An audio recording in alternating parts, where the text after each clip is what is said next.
G'day everyone, the boat fishing adventures continue. You may have seen my last boat fishing trip where the motor broke down and I had to limp back to the boat ramp with my electric motor. Well, hopefully I've fixed that problem. Today I'm down the Lower Ovens River, boating again. Let's see if this is a bit more successful. Hey you! You're watching Robbie Fishing. Right now, on my last mission, you'll remember the motor broke down. I'll go into that shortly. There's a lot of mosquitoes around and I forgot to bring AeroGuard. But the things I've changed since last time, I put a new seat in. I wasn't happy with the old seat. It wasn't comfortable at all. So I've been and bought a bracket that clamps onto here and screws onto a comfortable seat. Hopefully I'm a bit more comfortable this time. I've also been and bought this container here to put my, just my belongings in, my keys and stuff. So I've got my phone, my Leatherman, my spare camera batteries, my key, asthma spray and a little torch. They can all just go in there and hide behind the seat. Last time I just had them laying loose on the seat. But the big thing about the last adventure was that the outboard motor played up and a lot of people said, did you check the breather? And I actually didn't. I was using a plastic tank with a different hose. I'll go around the other side and show you. This is the original steel tank and the original thin hose that comes with that old, or that goes with that old Suzuki, the old motor. This is the original tank and fittings and everything, but it leaks a bit of fuel around here. Just sort of splashes out from around the fuel gauge. So, and I wanted a lighter one. That's steel and it's heavy even when it's empty, let alone when it's full. That's 23 litres, I think. I went and bought an 11 litre plastic tank that's much lighter, but this steel thread didn't fit into that part on here. That bit's steel and the thread is steel. On the other motor, that bit's plastic and that bit's steel. But it's not a full size difference. It just wasn't tight enough to... I just couldn't grip it and tighten properly. That was part of the problem. And I do believe that I didn't have the breather open as well. Like everyone suggested that in the comments. Did you check the breather? And I didn't. So there was a bit of operator error there as well, I think. So I'll leave the breather open now. And I've gone back to the old tank. This should be fine. I've got my big heavy battery up the front here. I want it up the front, but it doesn't reach the motor. If all goes to plan, I won't need the electric motor today. I'm not going to be doing any trolling. That's I got this for trolling in lakes and stuff for redfin, but I also leave it on here as a backup in case my motor breaks down so that I can get back to the car. In that case, I'll just have to move the battery down there. But if I don't need it down there, I'd rather have the weight up the front of the boat. Anyway, I'm going to have a couple of bait rods, just a few hooks and sinkers and some worms. This is mostly about boating and seeing how the boat goes. Oh, it's one other modification I made. There was letting a little bit of water in, so I see that white stuff there? It's like a Celastic, it's called Sikaflex. I bought it at Bunnings, I went right around there. I don't know whether that's where it's leaking the water or not, but it's a good spot to start. If it still lets water in, I might have to put water in the boat and see if I can see where it's leaking out to work out where the problem is, but for now, I've put that on there to see if that works. Anyway, let's launch the boat and go and do a bit of bait fishing. Well, the mosquito situation is off the charts. I bought 2 tins of AeroGuard the other day and didn't bring either of them. Right, let's see how many pulls it takes to start from cold.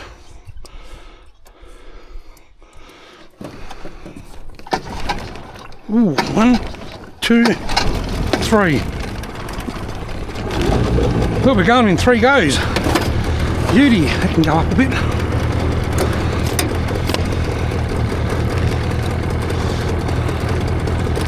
There. There's a fair bit of current out in the main river, so I'm just puttering around in this lagoon for a little bit just to make sure it doesn't stall, to make sure it's going to run well. And then I'll head out into the main river. The river's very high at the moment. Bloody mosquitoes, look at them all. You can see them all in the shadow. Even in the shadows of mosquitoes buzzing around my head. Ha!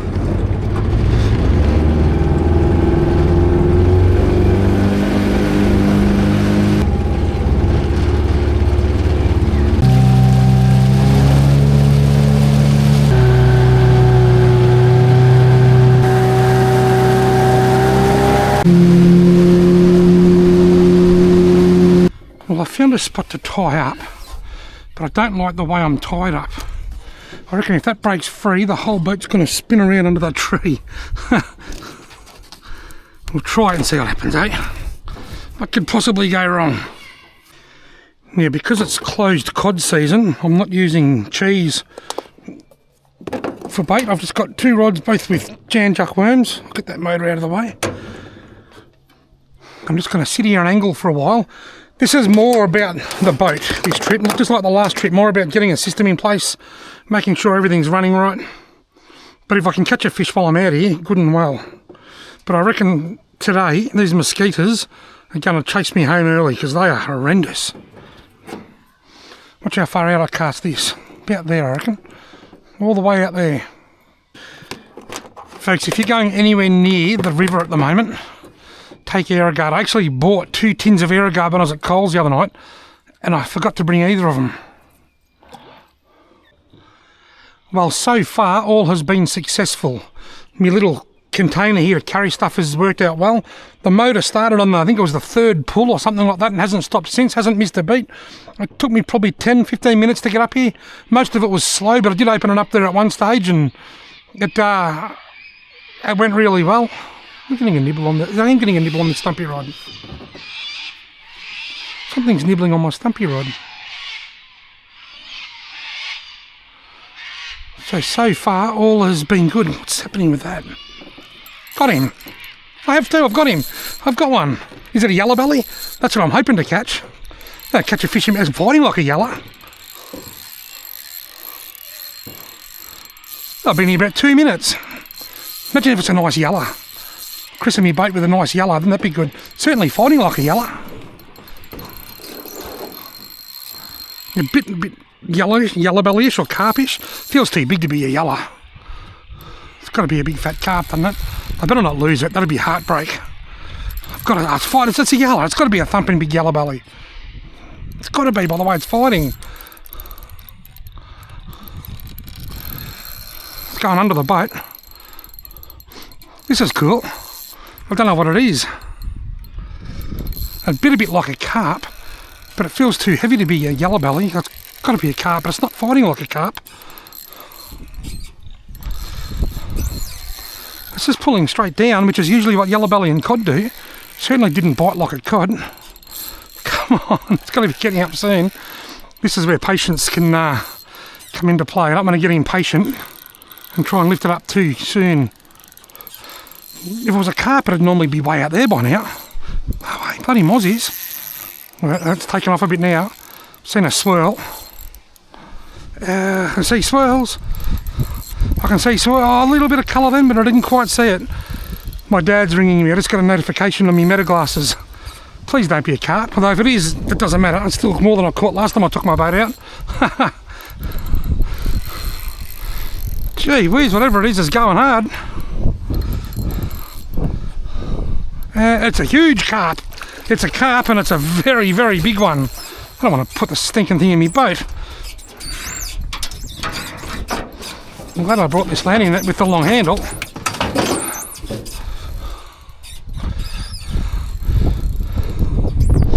I reckon this is a nice looking spot to pick up a yellow belly here. That's why I chose this spot. Look at the size of this thing. Got just the right tools in here to deal with you, mate. Oh, look at the size of the bloody thing. I reckon I'm just going to spike it in the head and let it float downstream without even bringing it into the boat.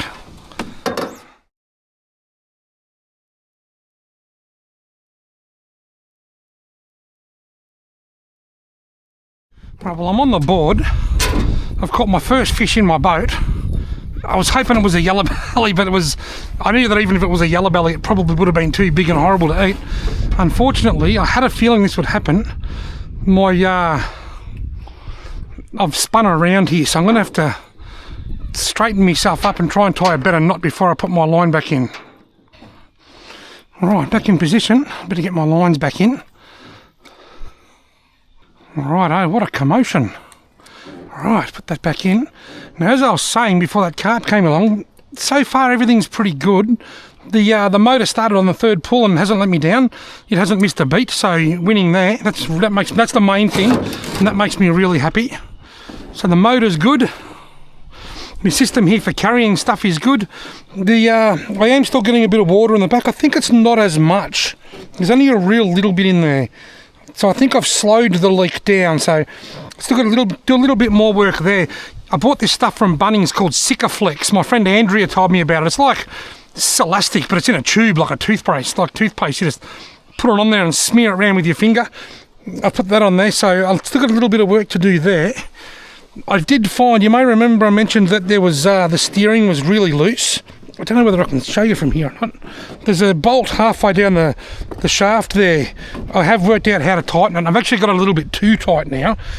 I could probably tilt the motor up and loosen it, but I won't worry about it. It's not annoying me too much. But I did work out how to tighten that last time as well. So far, everything's going well. Got a big dent here on my camera. I dropped it last night on the ground and it's put a dent in the side of the lens. Thankfully it didn't crack the lens though. Well, I've been here for about 45 minutes. I got that one fish pretty much straight away. Nothing since. I think I might untie myself and go exploring and find somewhere else. Oh, something else I forgot to mention earlier. Sonny and I put a new propeller on this motor. In my last video, some of you noticed that the propeller was wildly bent and distorted. I was kind of hoping nobody would notice, but heaps of people noticed. There was a new propeller on order as we were filming, but it hadn't arrived, but it's arrived now and I've got a brand new propeller on this motor. Righto, spot number 2. This time I'm fishing out the other side of the boat. It was deep here. I'll lay that across there like that, and this small stumpy rod, I'll just cast that downstream a little bit so they don't get tangled.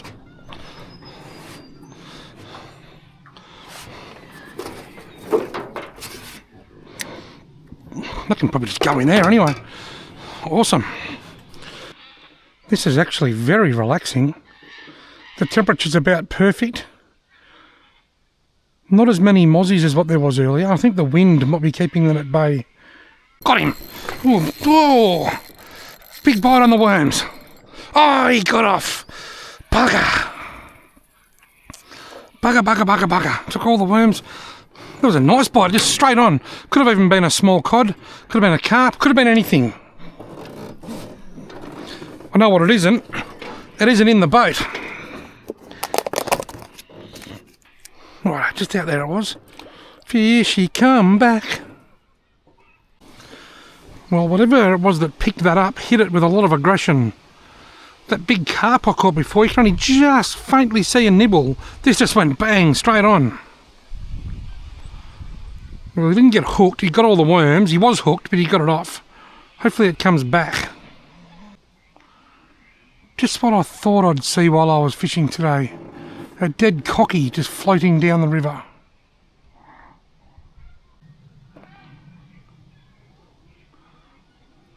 That's very random. Just a dead cocky, dead cockatoo. Just floating like a garbage bag. A bite. Yep, it is a bite. God, did I miss him? I got him. Yes, not a real big fish. Is it a yellow? Please be a yellow belly. Is it a yellow? If it's a yellow, it might be I'm starting to feel a bit heavier now. It's starting to feel quite heavy. It was wrapped around something. Still not a huge fish. Could be a yellow. It is a... It's another stinking carp. I'll have to do what I've done last time. I'll get it in the net. I had to put it on the seat here before. I was actually just in the middle of playing with some stuff in that fish hit. I'll put it on the thing here, hang it over the side of the boat and give it a brain spike and then send it downstream with a headache. Didn't feel all that big at first. I think it was wrapped around something.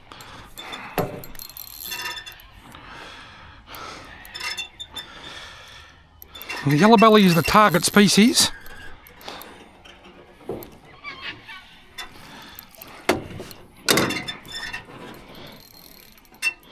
Just gotta watch out of the line there because this could wrap around that.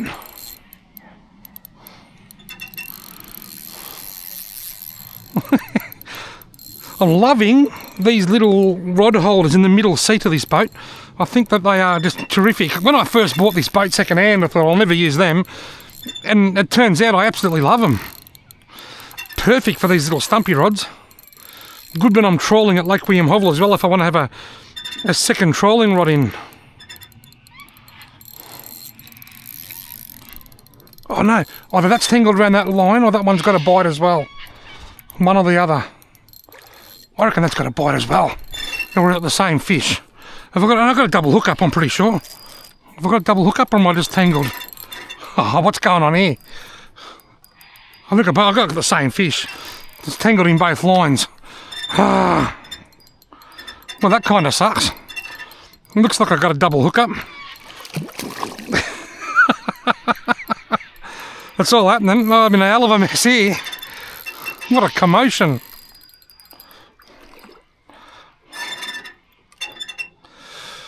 Oh, this sucks. I might just snap this one off, I think.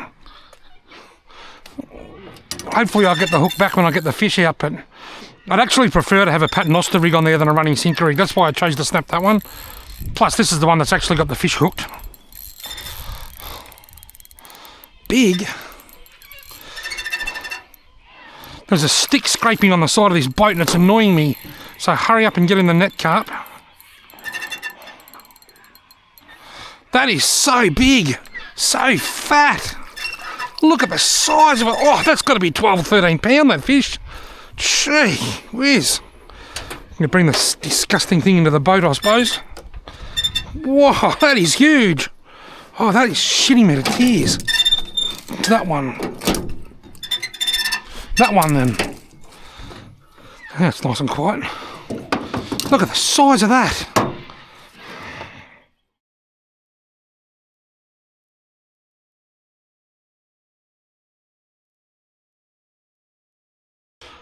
Oh, that's the other one. I've got both hooks back. How good's that? I've got both hooks back. Right, well, that carp has gone downstream with a big hole in its head. I've got a bit of a tangle here I've got to sort out. Then I'm going to put this paternoster rig back in. Then I'm going to put a paternoster rig on that other rod.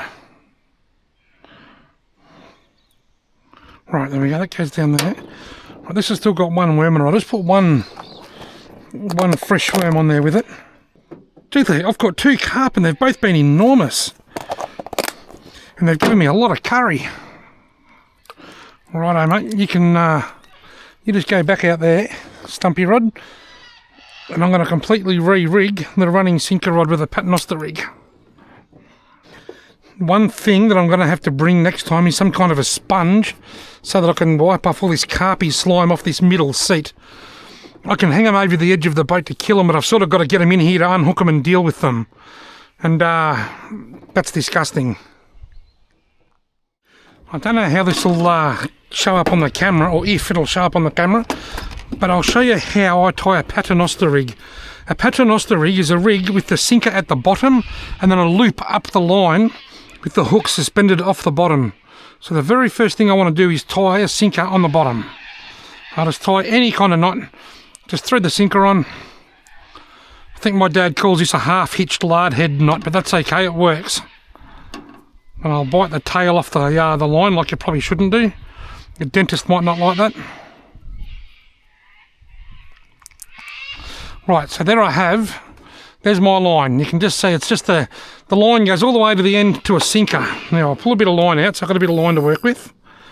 I then pull the line up so it's hanging over my finger or my thumb like that. Pinch the line. That's my loop above my thumb there, that bit there. So I pinch the line, I'll go up a bit higher. I go down, I wrap it around itself, and then I pull it back through itself, just like that. That's my paternoster rig. I get a little bit of saliva between my fingers that have just been handling carp and worms and taste a bit funky, and just wipe it on there just to lubricate it a little bit so it doesn't build up too much friction. Then I just wrap it around itself 2 or 3 times and pull it tight.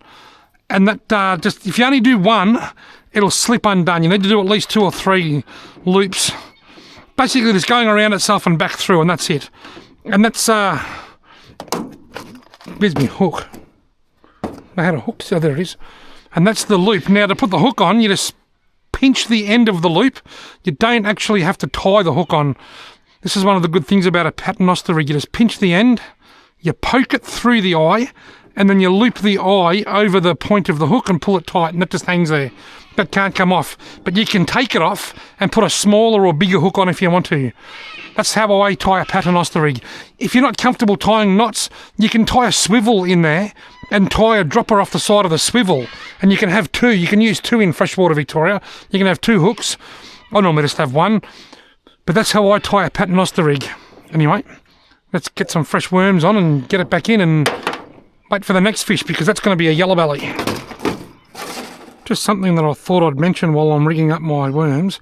These Jan Juck worms are now available at Adventure Camping and Fishing in Wangaratta, and Benalla Bait and Tackle, Wade, has got them down there in his shop as well. So they are making their way into more and more stores as they're becoming more and more popular. But you can now get them in Adventure Camping and Fishing in Wang and Benalla Bait and Tackle in Benalla. Might be time for a location change, I reckon. I've been here an hour. Caught one and lost one. I think I'll go down somewhere closer to the car for the last hour or so of daylight.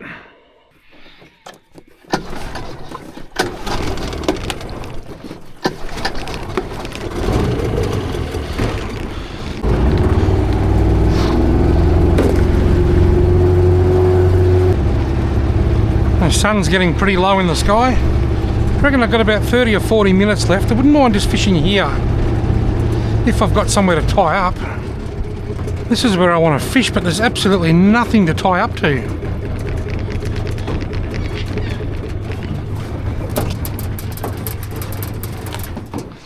Absolutely nothing to tie up to. I wonder if I can just tie up to a heap of reeds here and wonder if that'll hold. Probably not.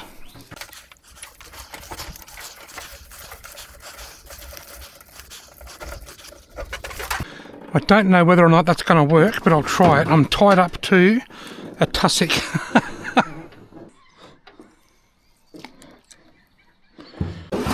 Right, it's 5:45. This will be the last spot that I fish, I reckon, because I don't want to leave too late because the mosquitoes will bloody carry me away while I'm packing up. The amount of water in the back here is negligible. It's almost completely stopped, so there's only a tiny little bit getting in. So the Sikaflex has worked. I put a little bit more on because there obviously is one tiny little pinhole somewhere, but overall I'm pretty happy with how much water it hasn't taken on compared to last time. Got him! On the stumpy rod. It's not a big fish. That's what I said last time, then I caught a huge carp. Could be a yellow. I'm getting yellow vibes here. I'm getting yellow belly vibes. It's a cod. It's a little Murray cod.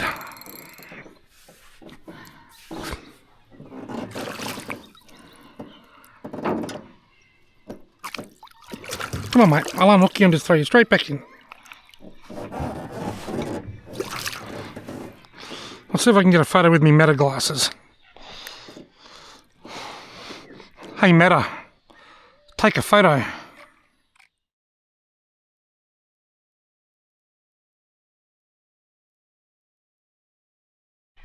Little cod. See you later, mate.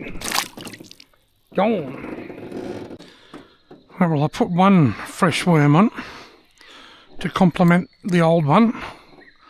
And I might just throw that back a bit. Just cast it out a little bit further. Come on, yellow belly. Go again. Got him. Oh, I missed him. Put it straight back out there. There's not a second to lose. How far out was it? About there, wasn't it? That's one problem with these rod holders. In order to strike, you've got to lift the rod up and then strike. You can't just lift and pull back. That's one thing I don't like about them.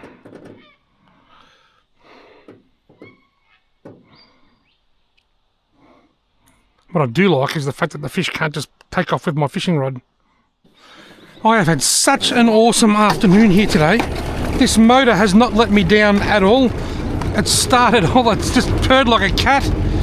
There's hardly got any water in the boat, just a tiny little bit. I'm really starting to enjoy fishing from this boat. I'd love to stay a bit longer, but I've got to go.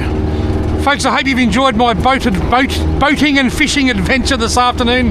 Thank you all very much for watching.